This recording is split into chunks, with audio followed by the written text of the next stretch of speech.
Hello, everybody. It is daily cast time.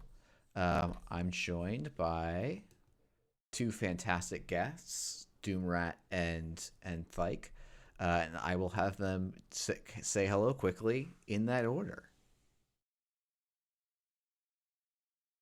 Yeah, you, sure. Yeah. Uh,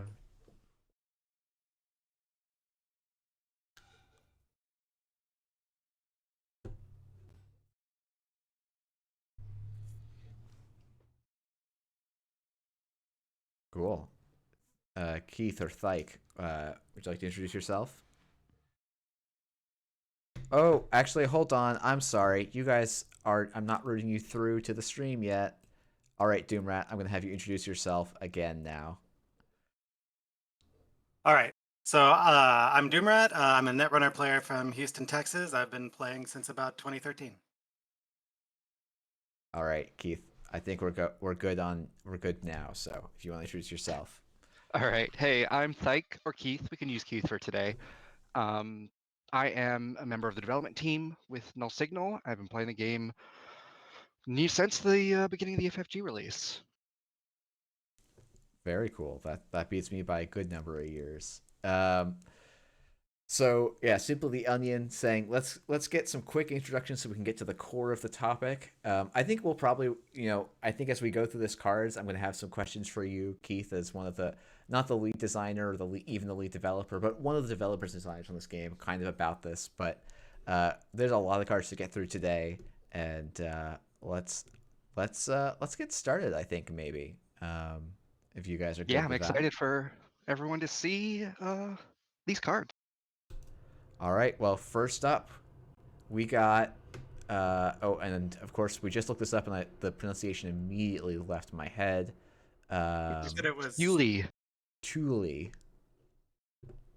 Thule, subsea, safety below, 4515, identity division. Whenever the runner steals an agenda, do 1 core damage unless they spend a click and 2 credits. Flavor text: join us, safe, away from the crisis.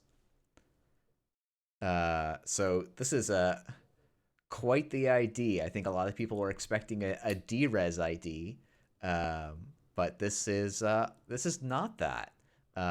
So I guess let's start. What are your guys' thoughts about this one?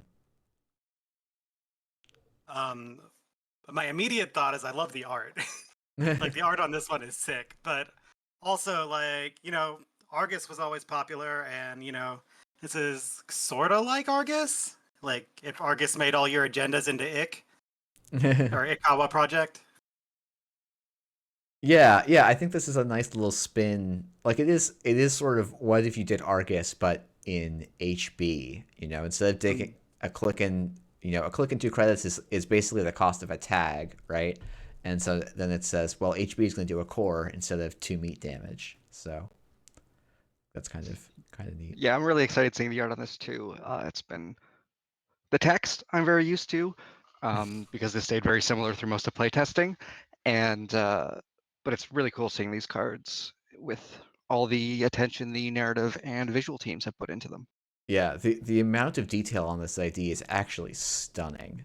Um, it's really quite something.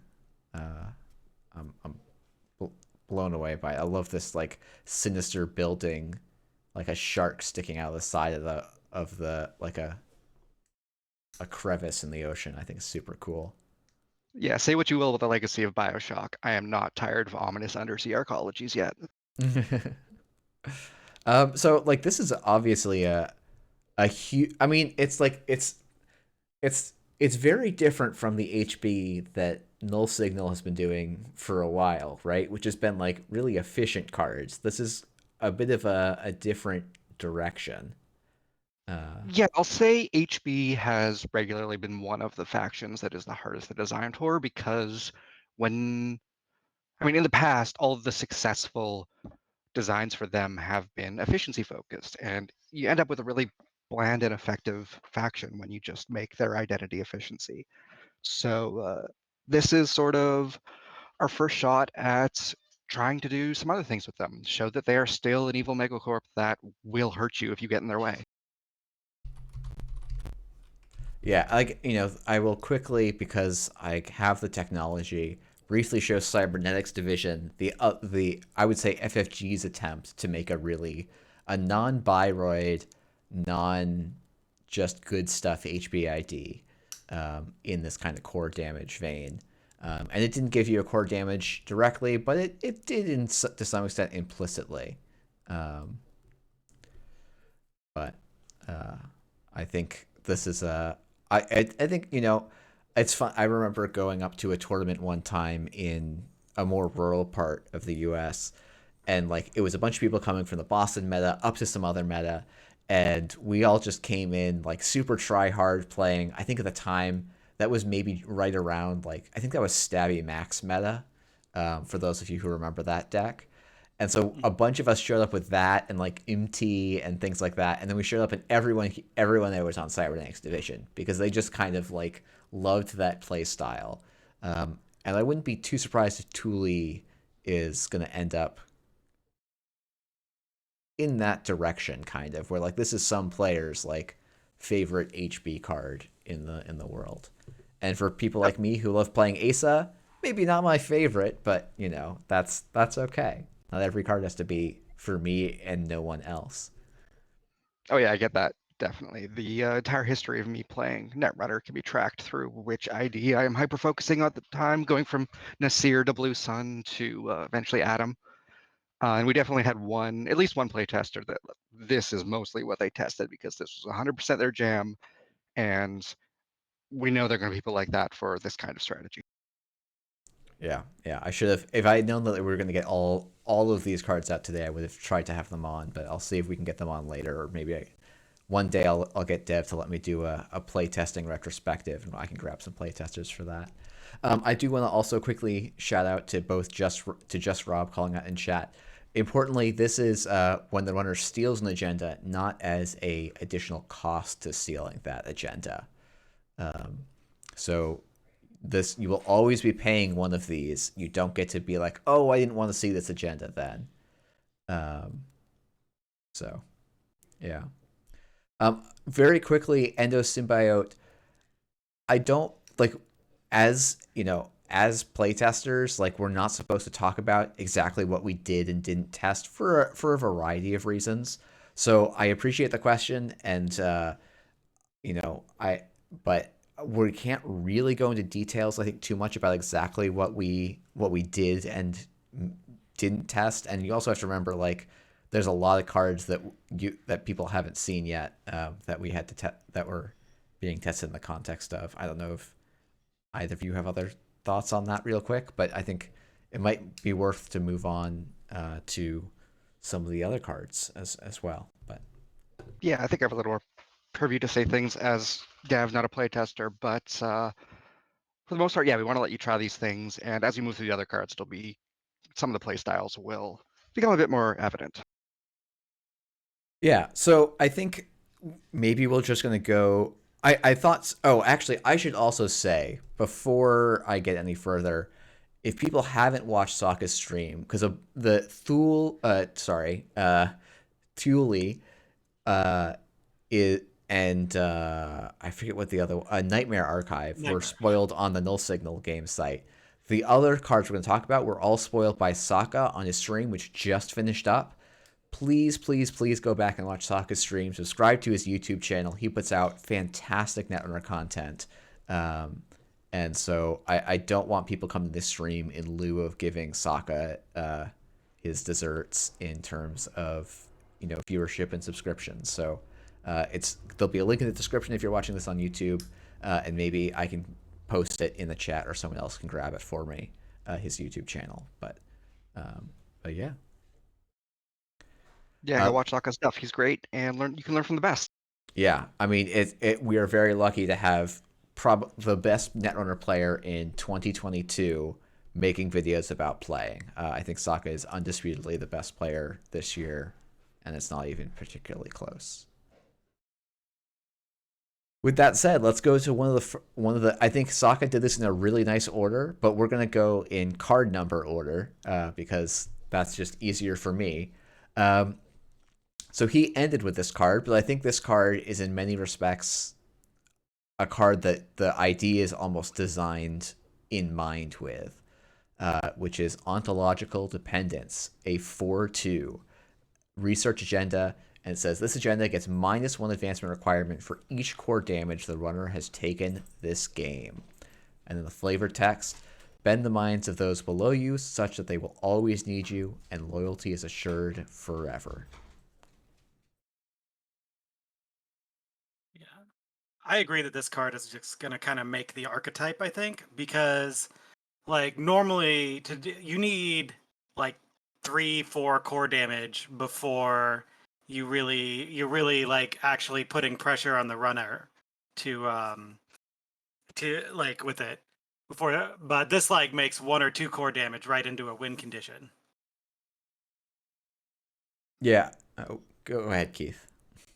Yeah, I think that was this was a big part of the success of the ID, I believe, just because I'm talking about cybernetics division and how core damage has been hard to design for in the past, and I was definitely apprehensive going into the playtesting period with making core damage a core strategy to to the faction for this cycle. But this agenda just giving an alternative payoff that still helps you win the game, even if you're not flatlining the runner with core damage, just makes it a lot more active, a lot more interactive of a playstyle. Yeah, I think that's a really good point. Like part of the problem that core damage has is like making core, like being like, oh, I'm gonna deal 6 core damage to the runner. Like core damage always has been historically pretty hard to access as the corp because it's like um it's like both not like 1 core damage is not a big deal, but like 3 core damage suddenly is like incredibly debilitating for the runner. And so it's like it's always been in that mind of like, oh, we want to make sure it doesn't scale too quickly. So like you can't make your ID usually around flatlining the runner without some kind of burst of damage. And this says, well, now we don't need a burst of damage. We have another way of winning that like more resembles, I'm going to call it regular Netrunner, but my payoff is doing, I get to supplement that game plan by doing core damage along the way. Yeah, just like making something out of slowly tightening the vice and putting the pressure on the runner is a really ended up being a really fun dynamic. I also, Dapper Dino, I think that's what, so Dapper Dino is saying, is this a hologram of the user's deceased mother/sister? If so, chilling. I think that is probably what this art is depicting, which is really something. It's a heavy piece. Wow. Yeah, I know Morgan had a lot of fun going into what HB is actually up to in this cycle, and it is pretty sinister. Yeah. Excuse me. Um, yeah, core damage as a non-binary resource. For real though. Should we move on to the next card? Yeah, let's. All right. We've got Nightmare Archive. It is a asset ambush. It is 0 to res, 0 to trash. While the runner is accessing this asset in R&D, they must reveal it. When the runner accesses this asset, they may add it to their score area as an agenda worth -1 agenda point. If they do not, do 1 core damage and remove this asset from the game. And then the flavor text: everyone remembers the first tape they archive.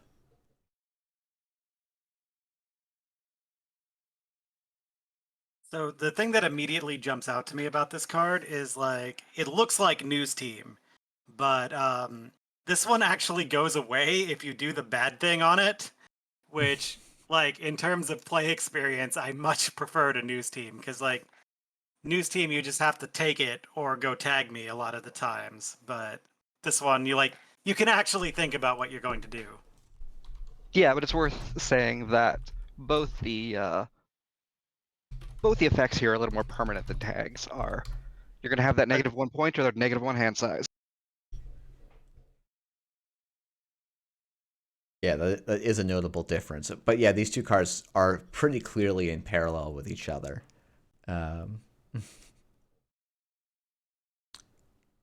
This Yeah. is also one of the ones that I just think the name lines up perfectly, and I love it for that.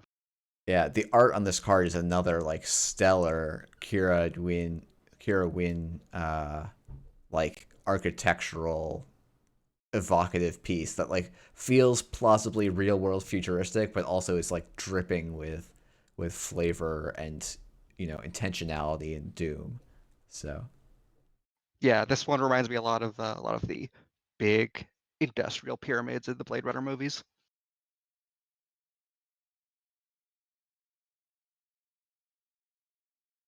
oops. Oh.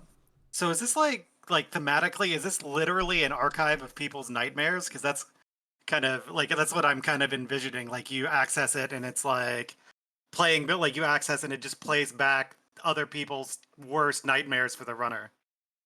Like, is that what's thematically happening?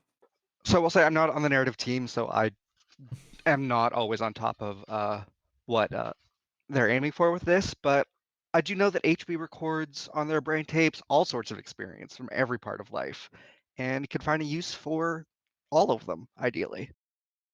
Yeah, the other option, and this is like my one, like, I don't know how many people have watched the Joss Whedon show Dollhouse, but like in that they like record people's full personalities and brains, and they also have an archive, and usually that's where they ended up putting like the people that were unstable or psychopaths or stuff like that, and it's like that. I think more likely it's this is the tape of people's fears and the sensation of having a nightmare, but I could also see it being this like, no, this is where all of the really scary brains go. Yeah, it looks like So Distant Chat is saying that this is the stuff that they deemed unworthy of having in the tapes they put in mass production or put in use. So all the real nasty edges they filed off, they keep just in case they need them for later. yeah, And this also, is very. Dollhouse is a show that lives rent free in my head for how not great it is, but It's got its issues, but all right. Well, I don't think there's a ton to say about this trap card. I think it's going to be interesting to see if this makes slots. It's very clearly impactful, sort of, but like you have to think about how often is -1 agenda point going to make me the difference. Um, but I don't know. Yeah, it's also if for influence, right? So like it's really hard to take into like say PE, which would like that effect. Yeah, I feel like if this was 3 influence, like suddenly PE would just be like gobble gobble gobble, and suddenly make it all and be like, yeah, I'll just play with, probably play 2 of these or something, and just be really nice. It'd be nice for them. Maybe you still can at 8 influence. I don't know. Yeah, it depends on how impactful it ends up being. It is worth noting that that -1 agenda point might be the difference between you having to pay the Thule tax and extra time or not, which can be a lot. Yeah, that's a good point. Is if you're trying to make a deck that's stacking up and like this has always been, well, I don't need to go into the problem with -1 points that much because I don't think that's a discussion for a later time. But uh, I think you have to be kind of careful when you're building a deck around this effect, because if you're just playing all 2 pointers, like you have to land 2 of these to do anything. So you have to kind of think about how your agenda suite's going to work in some different way. Anyway, should we move on to the next card? Let's go. We have Distributed Tracing. This is a 3-cost double gray ops. As an additional cost to play this operation, spend click. Play only if the runner stole an agenda during their last turn. Give the runner 1 tag. And this is a 4-influence HB card. The flavor text is, sometimes they want you to know that they know.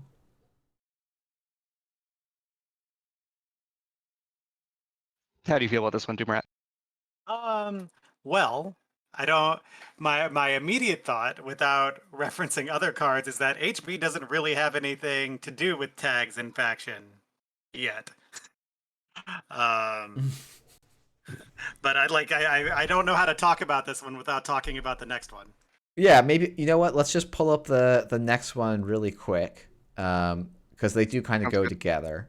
We're gonna do some live manipulation. Oh, I was gonna say some live manipulation, and I grabbed the wrong image. Okay, let's see if we can get this here. Sorry, chat, you're gonna get covered up for a little bit. All right, let's just talk about these two cards together, which is Hypoxia, 1-cost Black Ops. Play only if the runner is tagged. Do 1 core damage. The runner gets -1 allotted click for their next turn. Remove this operation from the game. And then the flavor text, do you think that's air you're breathing now? And 3 influence. Yeah, so HB can be mean too. Yeah, like this is the thing I think that you're doing with distributed tracing. It is really expensive. Like this is your whole turn and 4 credits. But like you only need 2 core damage to score to fast advance. Gonna try and remember to say the right name. Ontological dependency. Yes. Yeah. The downside of so- playtesting is we have entirely different names for all of these cards drilled into our heads. Hey, Hypoxia and Nightmare Archive say the same. That's 2. And Thule. And Thule, yeah. Though to be honest, none of us knew how to pronounce it at the time, so that's a whole different story. But yeah, like you only need to do this twice to get your Aventian your ontological dependencies online, and I just talked about it. It's fine. I definitely call Stone Ship Chart Room every single time, and not Log Vault. It's only been a year, or no, 6 months. My goodness. But yeah, like that's maybe worth paying 4 credits in your whole turn twice. I don't know. It's still a lot to turn that on. Yeah, it is a lot. But again, core damage has always been hard to do. This, I think, shows that as a design team, we're still respecting that. Even if core damage is your core strategy, yuck, yuck, I'm sure that joke will be made constantly. It's going to be expensive. It's still something that requires investment to do. So runners aren't going to be working with a hand size of 2 constantly, unless they're ESA. Who's probably designed their whole deck to function that way. Yeah, I will say in testing, some of the ESA versus Thule matchups were really, really interesting. Yeah, those were definitely interesting. I'm really looking forward to seeing those in the wild, because people always come up with better decks and more interesting decks than we can ever come up with. So Yeah. it's always great to see. Yeah, I don't think people realize that they can like outrun our total playtesting time on like the JNet itself outruns our playtesting. I can't talk today. Our playtesting time really quickly. Like I wouldn't want to guess how fast, but it's pretty fast. Yeah. Like no, it's a stunt. Like I mean, and this is true in every game, but yeah, it's quite true in Netrunner. Like it is a very short window of time till total playtesting games has been like 10x'd by JNet games. Yeah, we do our best to get a lot of testing in, but it's a card game. There's so many combinatorial options. We're never going to catch anything. That is just the nature of the beast, the nature of working in this media. Yeah, I do think it's also important to note this is maybe the only completely. Oh no, it's this and mutually assured destruction both give quote unquote uninteractive tags where the runner has no option to avoid them. Obviously distributed tracing has a harder trigger than, well, arguably a harder trigger than mutually assured destruction, though lower cost in some sense. So. Yeah. We kind of passed over it, but I want to talk about the art for distributed tracing. I just love this scene, just reminding the runner that every single bioroid is an HB agent.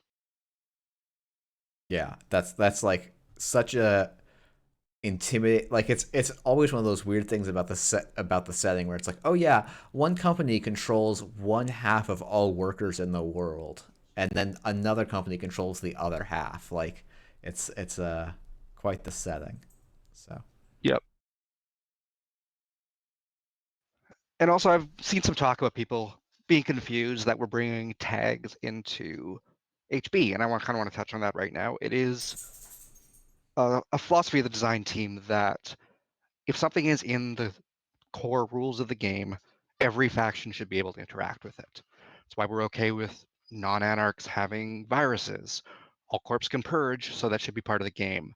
And you can see with the high influence on this, we don't necessarily want these cards to be easily brought into other factions, because we want all factions to be able to interact with these core mechanics like tags, but we want it to be different on how they leverage them, what their payoffs are, and how they apply them. So there'll be different texture, different flavor. It'll still feel very factioned, but these core rules are available to all the factions in their own way. yeah, I think that's a nice little point. Is like, it's been basically like it's a weird game where you're like, oh yeah, Shaper is the draw faction. Like that just turns out to not be a great way to like design up your game where you just say, oh yeah, this players that like to play this just don't get this. Like they just don't do this. And so finding ways for factions to instead work thematically with a particular mechanic that's core to the game, I think proves to be a much more, I don't know, I think makes it a little more fruitful. Yeah, I'm excited to see where we take these ideas. Yeah. All right, should we move on to our penultimate card? Let's. All right, Yeah. we've got. Oh goodness. Hold on. Let me go look at the pronunciation. Jupstot. Jupstot grid. Uh, upgrade region 4 to res. So a big hefty region. It says whenever you score an agenda from the root of this server, do 1 core damage. Limit 1 region per server, and this costs 4 to trash. So very, very big upgrade. And the flavor text, it's technically above our pay grade, but we know where our weapons come from. In Jupstot, they wait deep in thought until we call upon them. Aaron Hendrick.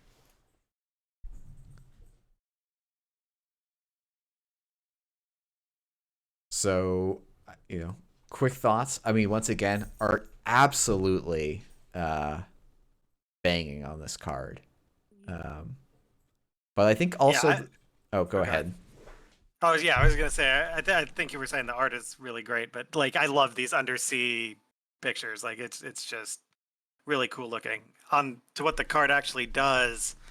This is expensive, but like if you want some core damage, I think the easiest core damage that we've looked at so far is probably throwing the HB21 off of this thing. Like that's six credits, but you get on your turn, but you get a core damage and you get a point out of it.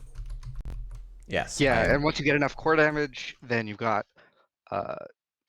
ontological dependency becoming a 2 advance agenda, and that's easy to fast advance here as well, just to ramp up that pressure. Yeah, I think that's probably the ideal thing for this deck. You're like, okay, I'll spend 6, do a core damage, and then I'll spend another 2, do another core damage, and now suddenly my ontological dependencies, I can start fast advancing off of the same Jupstot grid and just eventually kind of score out or flatline the runner and do either of those at the kind of as this card supporting the whole idea. So. It is interesting here that you probably won't flatline people with this card because you're gonna win before you flatline just on points, but that doesn't mean it's not like It's still gross and spirals out of control very quickly. I do love the idea of the incredibly I'm going to call this crazy line of, or like, you score a ontological dependency on with a rela in this server, and then just like keep chaining them through the deck, as because they will keep installing at low res cost or at low advancement costs. So That's a beautiful nightmare. it certainly is. That's one of the, hey, if you can line all those cards up, I feel like you've earned it, right? Yeah, 100%. I think it's interesting. Like, it's this, like, I think one of the, I always was giving Andre a hard time because I'm like, yeah, but like, there's not that many decks where you want Light the Fire anyway, and like, we're starting to look at a deck where like, oh yeah, packing Light the Fire seems maybe a reasonable choice against a list that's going to do these sorts of big expensive upgrades. Yeah, the trash cost on this is hefty. Yeah, but like, do you want to pack Light the Fire against this? Because then you're taking you're That's you're true. you're taking you're stopping them from core damaging you by taking a core damage. Like, it's, I mean, maybe worth, but Yeah, no, It's that's true. it's a fun risk reward, I think, on both sides of the table. I'm excited to seeing it more. Yeah, I do think actually the card that sets up this core damage deck, or why you might play Light the Fire, is because of Mr. Hendrick here. Our upgrade sysop ambush. When the owner accesses this upgrade while it's installed, you may pay 2 credits to do 1 core damage. If the owner has any clicks remaining, they may lose all their clicks to prevent this damage, and it's 2 trash, 3 influence, and it says few employees know he exists. Even fewer know he is actually 3.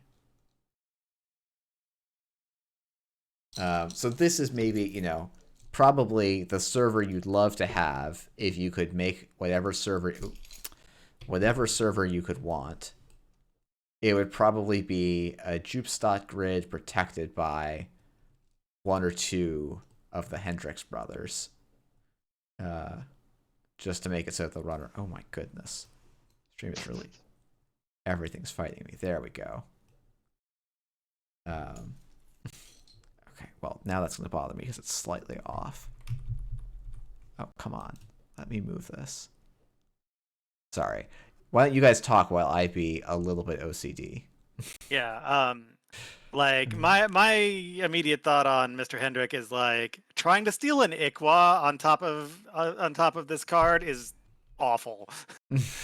Yeah. Like, at a Between Thule. this, Ikawa's inherent protection and Thule, it's a nightmare. Yeah. Yeah. Like, you're not getting out of that without some core damage. Yeah. No choices. I do think it's interesting because, like, Ikawa does seem like a great Thule agenda because basically you get to put more Ikawa on your Ikawa, but it does mean you're not going to get as many ID triggers, which is maybe something you care about. Also, they don't have to do it on Ikawa because it has a cost, so you can just be like, I pass, thank you. Yeah, it's at first glance you think it's a gimme, but I think it really depends on what strategy you're pursuing with Thule, and a diversity of agenda suites across the strategies will definitely emerge. Yeah. I see chat calling out. Maybe we should play. Maybe people will play some T400 memory diamonds, give themselves some extra hand sizes. Who knows? I'd be a little surprised, but maybe I'm completely wrong on this one. But yeah, I would play Brain Chip out of faction, I think, before I'd put T400 in my deck. I hate the card that much.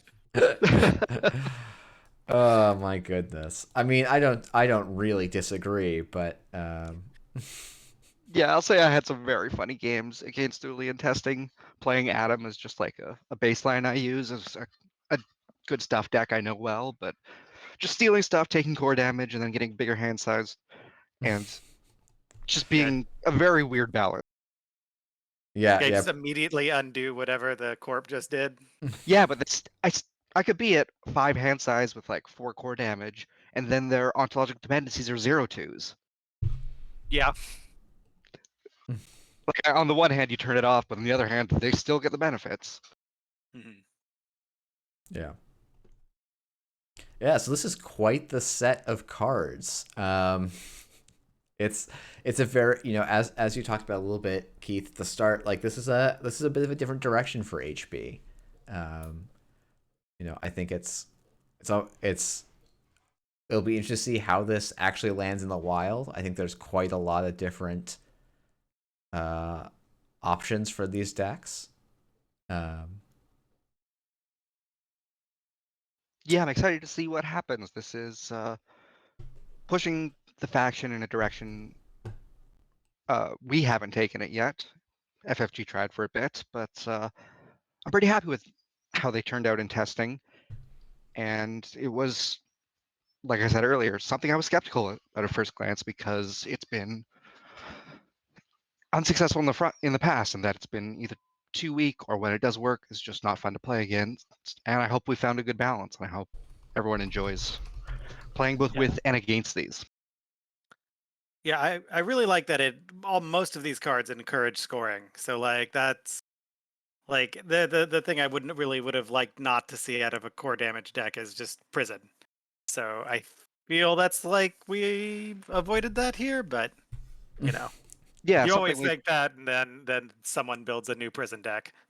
yeah, Yeah, that is always the players will problem, find right? a way.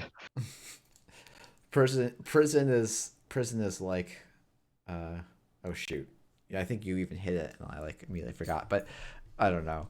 I think it's like tying Jupstot grid to scoring. Like the ID really works best. Oops, I somehow got those out of alignment when you're trying to go and do scoring as well, because like, yeah, if the runner is never pushed on tempo, they can just always like try and steal off of centrals, clicks 1, 2, and 3, and it's gonna be pretty hard for them to really kind of like this idea is not going to just get value if you're like, oh yeah, the runner's going to lose a click and 2 credits every couple of turns. Like, I don't think that does enough. So you really have to try and force them into positions where they don't have a lot of choices about when they go and engage with your stuff. Yeah, to bring this all back to a couple of the Wayland cards we spoiled back at Worlds, Super Deep Borehole and Regulatory Capture. Um, you're not really like Super Deep Borehole is an alternate win condition, but what makes it work is you're also powering up just your scoring engine.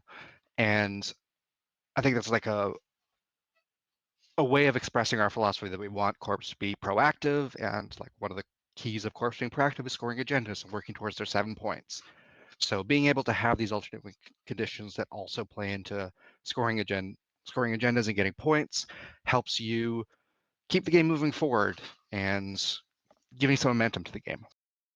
Yeah, I also want to shout out to Jamie who's saying if you're being really broad about it, prison is just not losing the game. So of course we see it a lot. It's the second best thing you can do, and I've been thinking about that a little bit, just for a bunch of reasons. But it's like, yeah, part of the reason you make cards that end up being prison is because you want to have fallback patterns for decks. Because if the deck has to like win on its first shot every single time through, you end up with some really kind of busted cards that kind of make or break. Like Rashida is probably an example where it's like it's not really a fallback card. It's a do you get this or not is a huge effect on your win rate. And so you want to have some cards that do that, and some cards that also allow you to kind of reset and recover. I think it's kind of interesting that these Thule decks, like there's actually multiple cards here, both hypoxia and also the Hendrick brothers, that like they effectively remove themselves from the game after their one shot. Um, so it's you're not just going to kind of lock and recur over and over. But Did you mean to say Nightmare Archives removes itself from the game? Because I feel like oh, you're right, it does. That's the card I'm thinking of. I'm sorry. Yeah, the other upgrade. It's the asset even. Oops. Oh, right. Yeah, sorry, asset. I forgot that this was. I honestly, if you had asked me like 2 days ago what these were in playtesting, I would have told you that Nightmare Archive was an upgrade. So I'm glad it's not. Um, Yeah. yeah. But yeah, we also want to make it so. Yeah, the remove from game is also an attempt to make it a little less prisonly. So you need to invest a bit more of your deck into doing the core damage if you want to go all the way to flatlining them with it.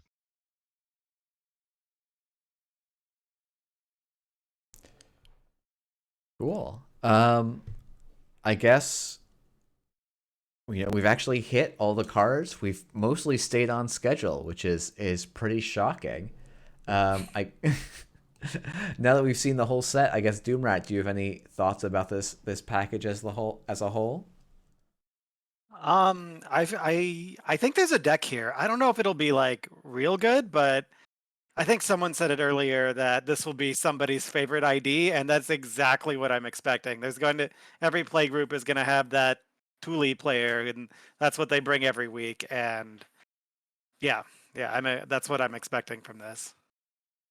Yeah, And honestly, if we succeed at making this someone's favorite ID, I'm going to consider it a success from design, because not every card is going to be for everyone.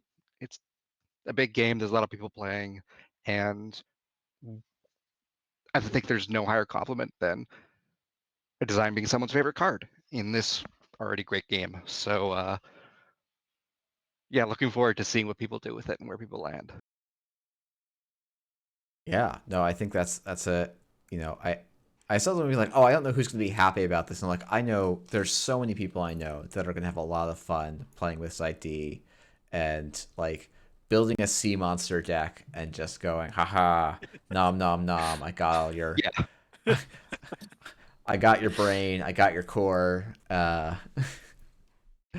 Listen, when I play Runeterra, I don't play it often, but when I do, I play the Shark Chariot because it's an underwater shark chariot, and I definitely get the people who will play this for that exact same reason.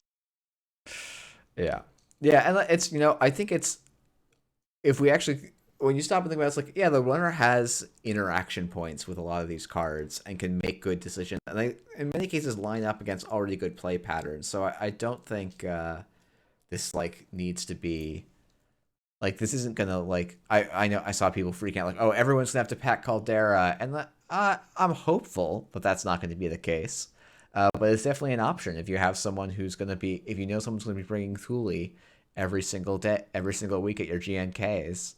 Maybe it's worth bringing a Caldera. I don't know, and maybe that can be a win for that player. That can be a nice win for someone. Yeah, I'm excited to see all these cards out in the wild and see people play them and where they end up. Sure. All right. Well, a bit of a shorter stream, but honestly, I think my wife will very much appreciate that. I will be back tomorrow. I believe it is Andre doing spoilers tomorrow. I don't know if either of you remember. I'm gonna look it up real quick. Yeah, he's here.